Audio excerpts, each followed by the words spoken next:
Josef Mengele nació el 16 de marzo de 1911 en la ciudad bávara de Gunzburgo. Era el mayor de los 3 hijos de Karl y Walburga, nacida Hapfauer, y sus hermanos se llamaban Karl y Alois. Su padre era el fundador de la empresa Karl Mengele und Söhne, productora de maquinaria agrícola. Josef fue un buen estudiante al que le gustaban la música, el arte y el esquí. Terminó la educación secundaria en abril de 1930 y comenzó a estudiar medicina y filosofía en la Universidad de Múnich, ciudad que era el bastión del partido nazi, la organización política de extrema derecha liderada por Adolf Hitler. En 1931 Mengele se unió a los Cascos de Acero, una organización paramilitar que fue absorbida en 1934 por las milicias nazis Sturmabteilung. En 1935 Mengele obtuvo un doctorado en antropología por la Universidad de Múnich y en enero de 1937 salió del Instituto de Biología Hereditaria e Higiene Racial de Frankfurt como asistente de Ottmar Freiherr von Berechuer, un científico que investigaba sobre genética con un interés particular en los hermanos gemelos. Allí Mengele se centró en los factores genéticos que daban origen a la aparición de labio leporino y barbilla partida y su tesis sobre este tema fue calificada con un cum laude que le valió la consecución de un doctorado en medicina por la Universidad de Frankfurt en 1938. En una carta de recomendación, von Berechuer elogiaba la fiabilidad de Mengele y su habilidad para explicar conceptos complicados de manera muy clara. El escritor estadounidense Robert J. Lifton señala que las publicaciones de Mengele no eran muy distintas de la corriente científica de la época y probablemente hubieran sido valoradas como esfuerzos científicos válidos incluso fuera del ámbito de la Alemania nazi. Mengele contrajo matrimonio el 28 de julio de 1939 con Irene Sonbein, a quien había conocido en Leipzig mientras trabajaba como médico residente. Su único hijo, Rolf, nació en 1944. La ideología nazi amalgamaba elementos de antisemitismo, higiene racial y eugenesia y los combinaba con el pangermanismo y el expansionismo territorial con el objetivo de lograr un mayor Lebensraum para los pueblos germánicos. La Alemania nazi intentó conseguir ese espacio con la invasión de Polonia y de la Unión Soviética, así como con la deportación y asesinato de los judíos y los eslavos que vivían allí, a los que se consideraba inferiores a la raza superior aria. Mengele se afilió al partido nazi en 1937 y a las SS en 1938. Recibió una formación básica con la infantería de montaña y fue reclutado por la Wehrmacht en junio de 1940, algunos meses después del estallido de la Segunda Guerra Mundial. Enseguida se presentó voluntario para el servicio médico de las Waffen-SS, el brazo armado de las SS, donde sirvió con el rango de Untersturmführer en un batallón de la Reserva Médica hasta noviembre de 1940. Después fue asignado a la Oficina de la Raza y el Reasentamiento de las SS en Poznania, donde evaluaba a los candidatos a la germanización. En junio de 1941 Mengele fue destinado a Ucrania, donde se le galardonó con la Cruz de Hierro de segunda clase. En enero de 1942 se unió a la 5ª División Panzergrenadier SS Wiking como oficial médico de batallón. Rescató a 2 soldados alemanes del interior de un carro de combate en llamas, acción por la que recibió la Cruz de Hierro de primera clase, la Medalla de Herido y la Medalla por el Cuidado del Pueblo Alemán. Resultó herido grave en una acción cerca de Rostov del Don en el verano de 1942 y fue declarado no apto para seguir en el servicio activo. Una vez recuperado, regresó a la Oficina de la Raza y el Reasentamiento en Berlín. También retomó su asociación con von Berechuer, que entonces trabajaba en el Instituto Kaiser Wilhelm para Antropología, Genética Humana y Eugenesia. En abril de 1943 Mengele consiguió el ascenso a Hauptsturmführer de las SS. A comienzos de 1943, alentado por von Berechuer, Mengele solicitó el traslado al servicio de campos de concentración, donde esperaba tener la oportunidad de realizar investigaciones genéticas con humanos. Su solicitud fue aceptada y lo destinaron al campo de concentración de Auschwitz, donde Eduard Wirth, oficial jefe médico, lo nombró director médico del Sigeuner Familienlager en el complejo de Birkenau. A finales de 1941, Hitler decidió que los judíos de Europa debían ser exterminados. Por ello, Auschwitz II-Birkenau, que en principio debía alojar trabajadores esclavos, pasó a ser una combinación de campo de trabajo y de exterminio. Allí llegaban en tren diariamente prisioneros de toda la Europa ocupada por los alemanes. Hacia julio de 1942 las SS ya realizaban selecciones, que consistían en segregar a los judíos capaces e incapaces. Los que podían trabajar eran admitidos en el campo de trabajo y los que no, eran enviados de inmediato a la muerte en las cámaras de gas. En los grupos de los que debían morir, que normalmente eran 3/4 partes de todos los que llegaban, estaban casi todos los niños, mujeres con sus bebés, embarazadas, todos los ancianos y aquellos que los médicos consideraban, tras una breve y superficial inspección, que no estaban completamente sanos.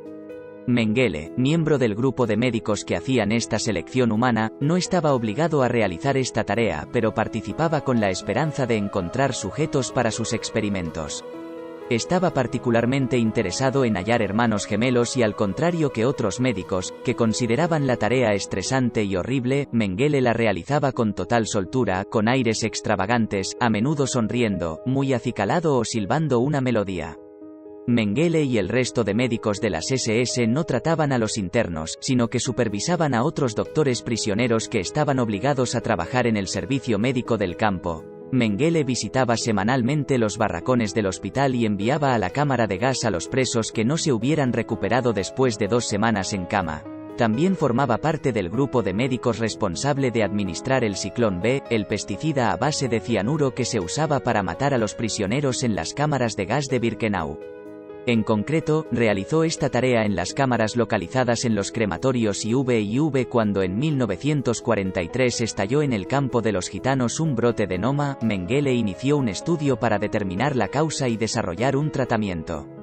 Tomó como ayudante al prisionero Bertold Epstein, un pediatra judío y profesor de la Universidad de Praga. Mengele aisló a los pacientes en un barracón aparte y asesinó a varios niños gravemente enfermos para enviar sus cabezas y órganos a la Academia Médica de las SS en Graz para su estudio. La investigación seguía en marcha cuando el campo gitano fue liquidado y sus ocupantes asesinados en 1944. En respuesta a una epidemia de tifus en el campo de las mujeres, Mengele envió a las 600 ocupantes de un barracón a la cámara de gas. Después, el edificio fue limpiado y desinfectado y las ocupantes de un barracón cercano fueron bañadas y se les entregó ropa nueva antes de su traslado al barracón limpio.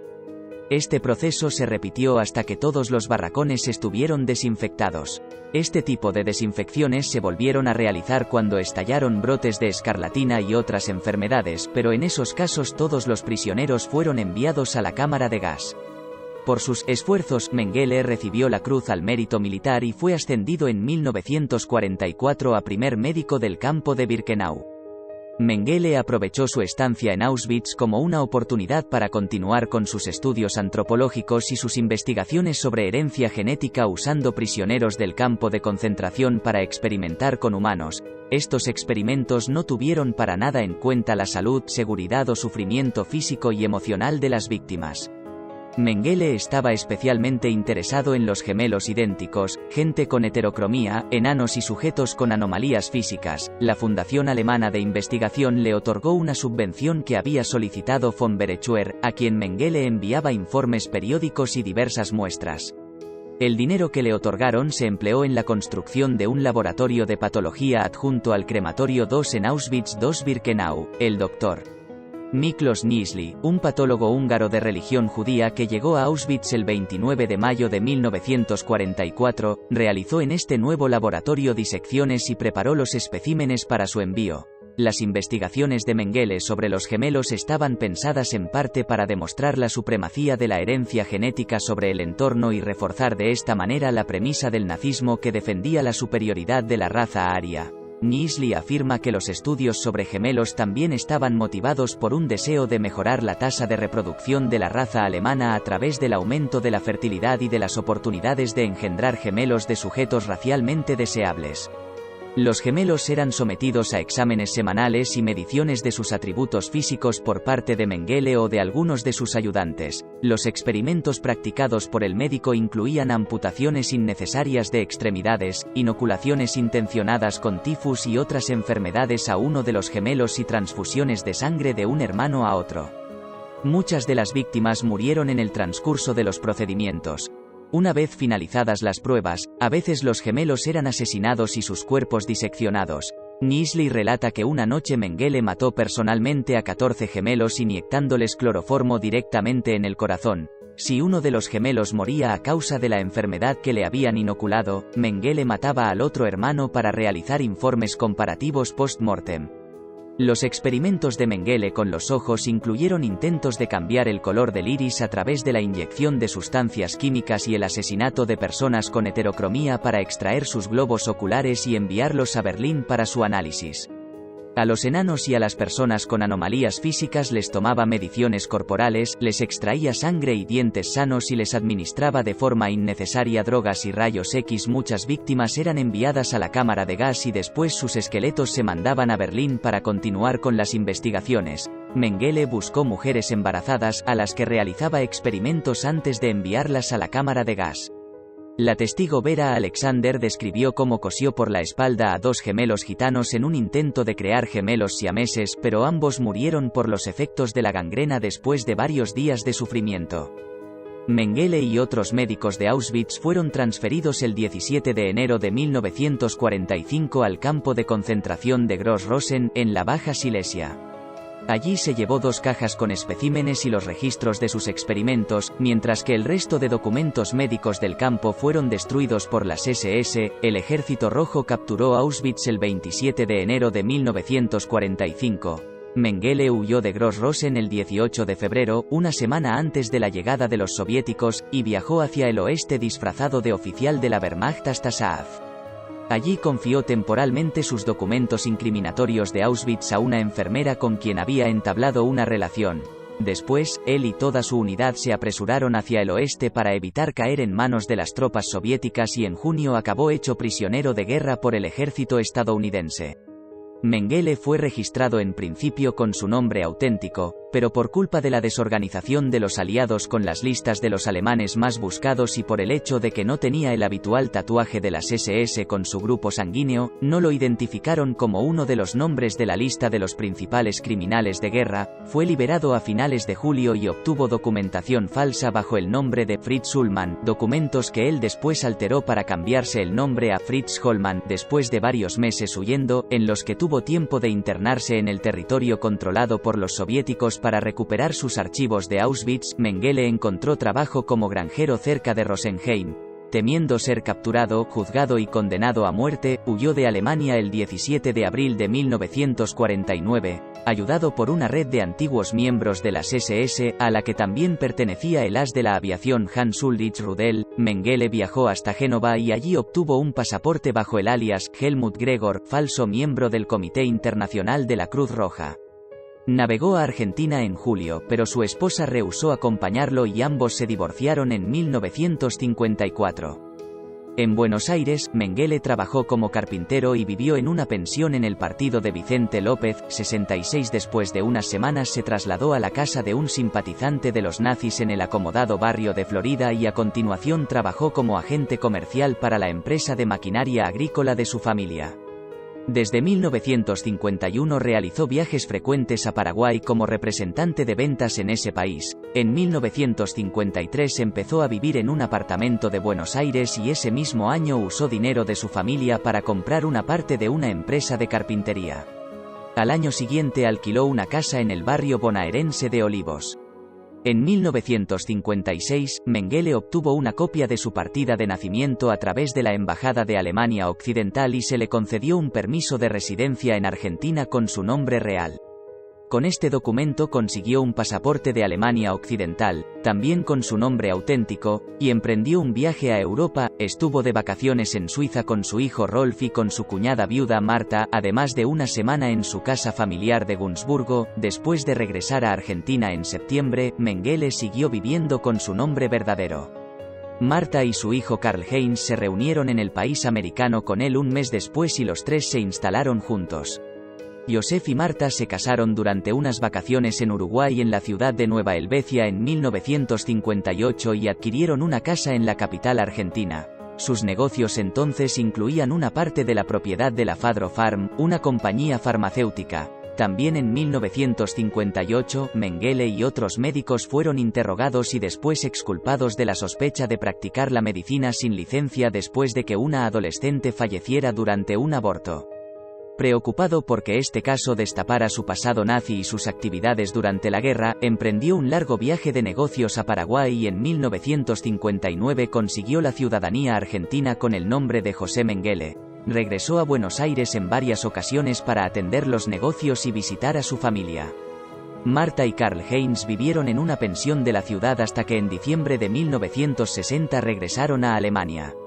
El nombre de Mengele se mencionó varias veces durante los juicios de Nuremberg, pero las naciones aliadas estaban convencidas de que había muerto. Su primera esposa Irene y su familia también dijeron que había fallecido. Sin embargo, en Alemania los cazanazis Simon Wiesenthal y Hermann Langbein estaban recogiendo información de testigos sobre las actividades del médico de Auschwitz.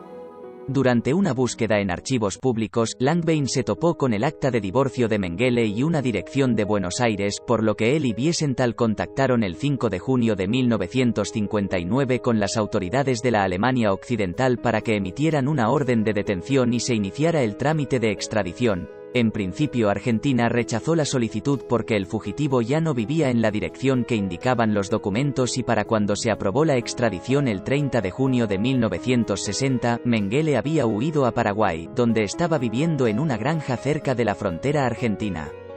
En mayo de 1960, Isser Harel, director del Mossad, lideró personalmente la operación de captura de Adolf Eichmann en Buenos Aires. Su esperanza era localizar también a Josef Mengele y llevarlo a juicio en Israel. En el interrogatorio, Eichmann dio la dirección de una pensión de la capital argentina que habían usado como piso franco varios fugitivos nazis. Los israelíes pusieron la casa bajo vigilancia, pero ni Mengele ni nadie de su familia aparecieron por allí. El cartero del barrio les dijo que, aunque seguía recibiendo correspondencia con su nombre real, Mengele se había mudado sin dejar una dirección de reenvío postal. Las investigaciones de Harel en un taller mecánico del que el alemán había sido copropietario tampoco aportaron ninguna pista sobre su paradero, así que se dieron por vencidos. Cuando Alemania Occidental ofreció una recompensa por su captura y la prensa se hizo eco de sus actividades durante la guerra, Mengele decidió cambiar de residencia una vez más. Rudel lo puso en contacto con el simpatizante nazi Wolfgang Gerhard, quien lo ayudó a cruzar a Brasil. Vivió con Gerhard en su granja cercana a São Paulo hasta que encontraron un hogar más cómodo en casa de los expatriados húngaros Gesa y Gita Stammer. Esta pareja compró una granja en Nova Europa, en parte con dinero que el propio Mengele invirtió, y después pusieron al antiguo médico al frente de la explotación. En 1962 los tres adquirieron una finca con ganado y plantaciones de café en Serra Negra, una propiedad de la que Mengele poseía la mitad. En un principio Gerhard le dijo a los Stammer que el nombre de Mengele era Peter Hochbichler, pero descubrieron su verdadera identidad en 1963. Gerhard los convenció para que no revelaran la localización del médico alemán a las autoridades, diciéndoles que podrían tener problemas por haber cobijado a un fugitivo. 86 Las autoridades de la Alemania Occidental sospechaban de la nueva residencia de Mengele y ampliaron su solicitud de extradición a Brasil en febrero de 1961. Mientras tanto, Zvi Aharoni, uno de los agentes del Mossad que participaron en la exitosa detención de Eichmann, fue colocado al frente de un equipo de agentes con la misión de encontrar a Mengele y llevarlo a juicio en Israel. Las pesquisas en Paraguay no dieron frutos y tampoco consiguieron interceptar la correspondencia entre Josef y su esposa Marta, que entonces vivía en Italia. Los agentes que vigilaban a Rudel tampoco descubrieron ninguna pista. Aharoni y su equipo siguieron a Gerhard hasta una zona rural cerca de São Paulo y allí localizaron a un europeo que confundieron con Mengele. Informaron a Harel, pero la complicada logística necesaria para la captura, los recortes presupuestarios y la necesidad de Israel de centrarse en el deterioro de sus relaciones con Egipto obligaron al jefe del Mossad a poner fin a esta operación en 1962. Mengele y el matrimonio Stammer compraron una casa en un terreno cercano a Calleiras en 1969, de la que el alemán pagó la mitad. Cuando Wolfgang Gerhard regresó a Alemania en 1971 en busca de tratamiento médico para su mujer y su hijo, ambos gravemente enfermos, le entregó sus documentos de identidad a Mengele. Los Stammer rompieron su relación con Mengele en 1974 y compraron una casa en São Paulo a la que el alemán no fue invitado. Después, el matrimonio adquirió un bungalow en El Dorado, cerca de São Paulo, y se lo alquilaron al médico alemán. Rolf, que no había visto a su padre desde las vacaciones en Europa en 1956, viajó a Brasil a visitarlo en 1977 y se encontró con un nazi impenitente que afirmaba que nunca había hecho daño a nadie y que solo había cumplido con su deber. La salud de Mengele se estaba deteriorando paulatinamente desde 1972 y en 1976 sufrió un infarto cerebral, padecía hipertensión y una infección en el oído que le producía vértigos. Durante una visita a sus amigos Wolfram y Liselotte Bossert en la localidad costera de Bertioga el 7 de febrero de 1979, Mengele sufrió otro infarto cerebral mientras nadaba en el mar y se ahogó. Fue enterrado en el municipio brasileño de Embu das Artes con el nombre de Wolfgang Gerhardt, la falsa identidad que estaba usando desde 1975. Mientras tanto, hubo noticias de supuestos avistamientos de Josef Mengele en diversas partes del mundo. Wiesenthal aseguró tener información que lo situaba en la isla griega de Cydnos en 1960, en El Cairo en 1961, en España en 1971 y en Paraguay en 1978, 18 años después de haber dejado ese país. En 1985 Wiesenthal seguía creyendo que Mengele estaba vivo y en 1982 había ofrecido una recompensa de $100.000 por su captura. El interés mundial por el asunto creció tras el juicio que se celebró en Jerusalén en 1985 en el que se expresaron testimonios de alrededor de un centenar de víctimas de los experimentos de Mengele. Poco después, los gobiernos de Alemania Occidental, Israel y Estados Unidos coordinaron esfuerzos para intentar localizar al médico de Auschwitz. Los gobiernos israelí y alemán, el periódico The Washington Times y el centro Simon Wiesenthal ofrecieron diversas recompensas por su detención. El 31 de mayo de 1985, siguiendo una pista recibida por la oficina del fiscal de Alemania Occidental, la policía registró la casa de Hans Sedmeyer, amigo de toda la vida de Mengele y jefe de ventas de la empresa familiar en Gunzburgo. Allí encontraron una agenda con direcciones cifradas, copias de cartas de Mengele y otra carta en la que Bossert informaba a Sedmeyer de la muerte del antiguo médico nazi. Las autoridades alemanas se pusieron en contacto con la policía de Sao Paulo y esta localizó a los Bossert. En el interrogatorio revelaron el lugar en que se había enterrado a Mengele. Los restos fueron exhumados el 6 de junio de 1985 y el examen forense se centró en su dentadura, la cual mostraba un notorio diastema en los dientes incisivos superiores, rasgo característico de Mengele, lo que condujo a dictaminar que había una probabilidad muy alta de que se tratara del cuerpo de Mengele. El 10 de junio, su hijo Rolf hizo pública una declaración admitiendo que se trataba del cadáver de su padre y que la noticia de su fallecimiento se había mantenido en silencio para proteger a la gente que lo había ayudado a ocultarse durante más de 3 décadas. En 1992 un examen genético verificó la identidad de Mengele. La familia se negó a repatriar los restos a Alemania y estos permanecen almacenados en el Instituto Médico Legal de Sao Paulo, donde son utilizados por estudiantes de medicina forense. La vida de Josef Mengele fue la inspiración para un libro y una película titulados Los niños del Brasil, en las que un ficticio Dr. Mengele, interpretado por el actor Gregory Peck, crea clones de Adolf Hitler en una clínica en Brasil. También en 2013 se estrenó la película argentina Guacolda, basada en la novela homónima que dirigió Lucía Puenzo y que aborda la supuesta estancia de Mengele en San Carlos de Bariloche. En 2007 el Museo Estadounidense del Holocausto recibió como donación el álbum Joker, una colección de fotografías de los miembros de las SS que gestionaban Auschwitz, tomadas por Karl Joker. Mengele aparece en 8 de las fotos.